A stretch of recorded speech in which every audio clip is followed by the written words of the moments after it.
ఈరోజు బాలయ్యబాబు గారి అల్లుడుగానో లేదంటే ఆంధ్ర రాష్ట్ర మంత్రిగానో ఏ పాత్ర ఈరోజు నేను వహించాలో నాకు అర్థం అవని పరిస్థితి. వాస్తవంగా చూస్తే ఒక చరిత్ర రాయాలన్నా అది మళ్ళీ తిరిగి రాయాలన్నా అది కేవలం ఒక బాలయ్యబాబు గారితోనే సాధ్యం. మీ అందరికీ ఆయన బాలయ్యబాబు నా ఒక్కడికే ముద్దల మావయ్య.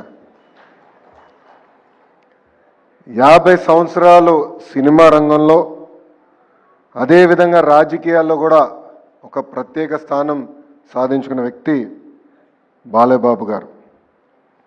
ఒకసారి చూస్తే ఒక మాస్ మహారాజా అన్న పదాన్ని తిరిగి రాసిన వ్యక్తి మన బాలయ్యబాబు గారు. హీరోస్ అందరికీ ఫ్యాన్స్ ఉంటారు, కానీ మన మాస్ మహారాజాకి మటుకు డైహార్డ్ ఫ్యాన్స్ అనేవారు ఉంటారు. ఆయన ఒక్కసారి ఆయన చరిత్ర చూస్తే 1974లో తాతమ్మ కళ సినిమాలో ఆయన టాలీవుడ్కి వచ్చి ఇప్పుడు ఏకంగా అఖండ 2 వరకు కూడా ఒక ప్రత్యేక స్థానం ఆయన సాధించుకున్నారు. అందరికీ వయసు పెరుగుతుంది, కానీ బాలయ్యబాబు గారు మటుకు ఎప్పుడు ఒక యంగ్స్టర్గానే ఉంటారు. ఆయన సీక్రెట్ ఏంటో ఇప్పుడు కూడా నేను తెలుసుకోలేకపోతున్నా. ఆయనకున్నంత ఎనర్జీ మా తరంలో ఎవరికి లేదు. 110 సినిమాలు, అంతేకాకుండా ఒక సినిమా 1000 రోజులు ఆడిందంటే అది కేవలం మన బాలయ్యబాబు గారికి ఆ బెరుడు తగ్గుతుంది. ఒకే జానర్ కాదు, మైథాలజీ కానీ, ఫ్లోక్లోర్ కానివ్వండి, హిస్టారికల్ కానివ్వండి, devotional, socio fantasy, biopic, science fiction ఏ పాత్ర వహించినా కూడా మన బాలయ్యబాబు గారు దానికి జస్టిస్ చేస్తాం జరిగింది. మనం ఒక్కసారి చూస్తే గౌతమిపుత్ర శాతకర్ణిలో మీసం మిలేస్తాం కానివ్వండి, లేదంటే ఒక సింహంలాగా అఖండాలో ఆయన గర్జిస్తాం కానివ్వండి, అది కేవలం ఒక బాలయ్యబాబు గారితోనే సాధ్యం. నా పాదయాత్రలో ఆయన డైలాగులు నేను చాలా వాడా. ఆ రోజు ఎందుకు వాడానంటే అక్కడ బాలయ్యబాబు గారు లేరు కనుక. కానీ ఈరోజు ఆయన ముందల ఆ డైలాగులు మళ్ళీ నేను వాడే పరిస్థితి ఉండదు. బాలయ్యబాబు గారు ఏంటంటే ఒక ప్రొడ్యూసర్ కానివ్వండి, ఒక డైరెక్టర్కి ఒక డ్రీమ్ యాక్టర్. ఆయన ఎప్పుడూ ఇండస్ట్రీ గురించే ఆలోచించే వ్యక్తి.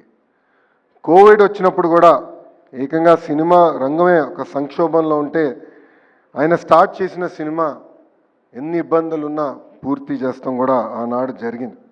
అంతేకాకుండా ఇప్పుడు ఓటీటీ ఈరా కూడా చూస్తున్నాం. నాకు బ్రహ్మని చెప్పింది ఒక టాక్ షో చేయాలనుకుంటున్నారు. నేను అప్పుడు అనుకున్నా ఇది సాధ్యమా? మాస్ మహారాజా ఒక టాక్ షో చేయగలుగుతారా? అది సాధ్యమా అని అనుకున్నా. కానీ మనందరం చూసాం ఆ అన్స్టాపబుల్ టాక్ షో ఏకంగా ఆ ఓటీటీ ప్లాట్ఫామ్లో నంబర్ 1 స్థానం కూడా సాధిస్తాం జరిగింది.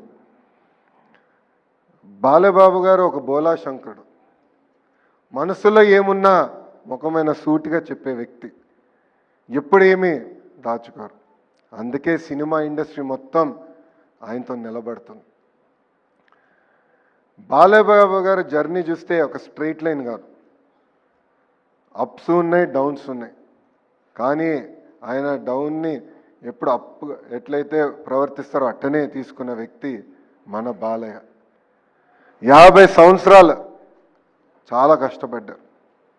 కొన్ని సంవత్సరాలు అయితే ఏకంగా 5 సినిమాల్లో కూడా యాక్ట్ చేసిన వ్యక్తి మన బాలయ్య. సో చరిత్ర రాయాలన్నా తిరిగి రాయాలన్నా కేవలం మన బాలయ్యబాబు గారితోనే సాధ్యం. అంతేకాకుండా ఆయనలో ఉన్న హ్యూమనిజం కూడా నేను చెప్పాల్సిన అవసరం ఉంది. బసవతారకం క్యాన్సర్ ఇన్స్టిట్యూట్ ద్వారా అనేక సేవలు అందించడంతో పాటు ప్రజలు ఎప్పుడు ఇబ్బంది ఉన్నా వాళ్ళకి అండగా నిలబడిన వ్యక్తి మన బాలయ్య. గతంలో వరదలు వచ్చిన సమయంలో అటు తెలంగాణ కానివ్వండి, ఆంధ్ర రాష్ట్రానికి 5 లక్షల రూపాయలు సీఎం సహాయ నిధికి ఆర్థిక సహాయం చేస్తాం కానివ్వండి, కోవిడ్ సమయంలో కూడా ఆనాడు 25 లక్షల రూపాయలు ఆయన అందిస్తాం కూడా ఆయనలో ఉన్న హ్యూమనిజం బయట పెడుతుంది. నిజంగానే ఇలాంటి వ్యక్తి సినిమా ఇండస్ట్రీలో లేరని నేను బలంగా భావిస్తున్నా. బాలేబాబు అనే వ్యక్తి ట్రూలీ అన్స్టాపబుల్. అందుకే ఈరోజు world book of records UK ఏకంగా 50 సంవత్సరాలు ఒక లీడ్ యాక్టర్గా యాక్ట్ చేసిన ఏకైక మన బాలయ్యకి అవార్డు ఇస్తాం. ఒక తెలుగు జాతికి, తెలుగు ఇండస్ట్రీకి గర్వకారణమని ఈ సభాముఖంగా మీ అందరు తెలుపుకుంటూ, నాకు ఇంత అద్భుతమైన అవకాశం ఇచ్చిన ఆర్గనైజర్స్కి, నా ఒక్కడికే ముద్దుల మావయ్యగా ఉన్న బాలబాబు గారికి నా హృదయపూర్వక ధన్యవాదాలు తెలుపుకుంటూ మీ అందరి దగ్గర నుంచి సెలవు తీసుకుంటున్నా. అందరికీ నమస్కారం. జై హింద్.